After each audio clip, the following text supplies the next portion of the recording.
This is light moments with Ruby Smita. आज मैं आपके लिए लेकर आई हूँ यादों की अलमारी। कुछ खट्टी यादें और कुछ मीठी यादें, जिन्हें समय के साथ संभाल कर हमने अलमारी में बंद कर दिया था। आज सबको ढूंढ ढूंढ के बाहर निकालते हैं। आइए सुनते हैं यादों की अलमारी। इसे लिखा है मेरे प्यारे दोस्त सोहन लाल पंडित ने। वर्ष 1998।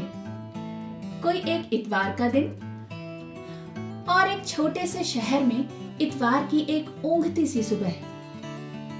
90 के दशक के बच्चों को पता है, उन दिनों इतवार का मतलब आज की तरह बेमतलब नहीं होता था। उन दिनों तो इतवार को होता था फुल डे सेलिब्रेशन।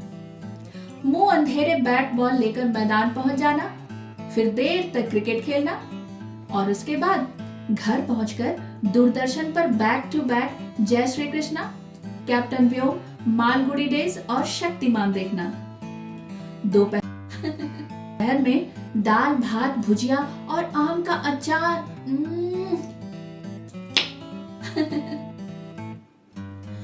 पंखे के नीचे मस्त एक नींद मारना और फिर शाम को वापस 4 बजे से दूरदर्शन पर परिवार, दोस्तों और पड़ोसियों का एकत्रित होकर हिंदी फीचर फिल्म देखना। फिल्म का हीरो दौड़ते दौड़ते बड़ा हो ही रहा है कि बत्ती गुल। फिर क्या, सब लोग इकट्ठे मिलकर बिजली विभाग के कर्मियों को सब प्रेम इज्जत से याद करते थे। फिल्म के बीच के गानों में हीरो हीरोइन के 4 बार कपड़े बदलकर डांस करने पर कौतूहल से आपस में डिस्कस करना कि ये लोग एक गाने के बीच में 4 बार कैसे कपड़े बदल लेते हैं। हाँ, जाने कैसे बदल लेते हैं। शायद झाड़ियों के पीछे कपड़े रखे रहते हैं। रात में बिजली गुल होने पर लैंप की रोशनी में स्कूल का होमवर्क जल्दी जल्दी बनाना, ताकि सोमवार को मास्टर साहब लड़कियों से कान ऐंठवा कर थप्पड़ न मरवाएं। तो महसूस कर पा रहे हैं आप बचपन में बिताए हुए इतवार के एक एक लम्हे को। हमको तो अच्छे से पता है कि आप सब लोग नॉस्टैल्जिक हो रहे होंगे भी क्यों ना।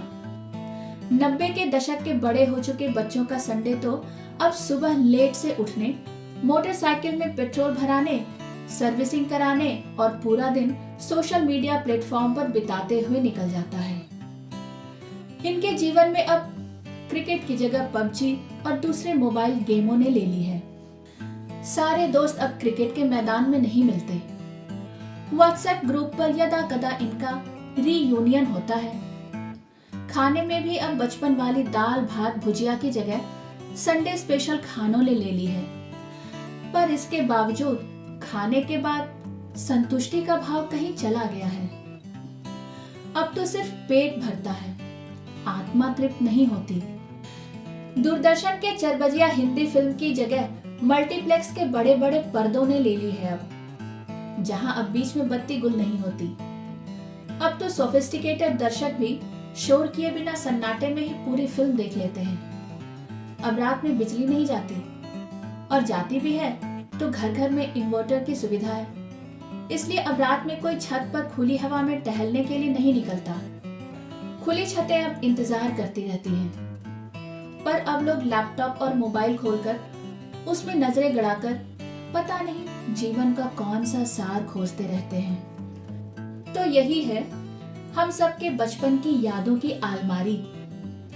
इन यादों की अलमारी को खोलते ही अनायास ही चेहरे पर एक बड़ी सी मुस्कान पसर जाती है ना। पर देखिए ना, चेहरे को छूकर ये मुस्कुराहट तुरंत लौट भी जाती है, उन पुराने दिनों के कभी न वापस लौट पाने की टीस के साथ। ये यादें ऐसी हैं जैसे किसी ने मुस्कुराहट और उदासी का रंग एक साथ चेहरे पर मल दिया हो, और आप इन यादों को भारी मन से पर मुस्कुरा कर विदा करते हैं। जीवन की मशीनी दिनचर्या में कभी कभी आप भी अपने मन के किसी कोने में छिपी अपनी यादों की अलमारी को खोलिए ना, थोड़ी झाड़ पोंछ करिए, फिर देखिए उस बेशकीमती अलमारी में से छुपी हुई कितनी ही यादें निकलेंगी जो आपको नॉस्टैल्जिया से भर देंगी। ये यादें पुरानी होकर भी लगेंगी कि मानो ये कल की ही तो बात है। यादों की अलमारी की ये कहानी बस यहीं तक थी। उम्मीद है आपको पसंद आई होगी। तो आप भी फुर्सत निकालकर यादों की अलमारी को खोलिए, ढूंढ ढूंढ कर मीठी मीठी यादों को बाहर निकालिए और एंजॉय कीजिए।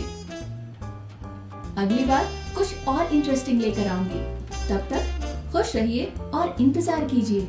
मुझसे आपकी मुलाकात फिर यहीं होगी on life moments with Ruby Smita.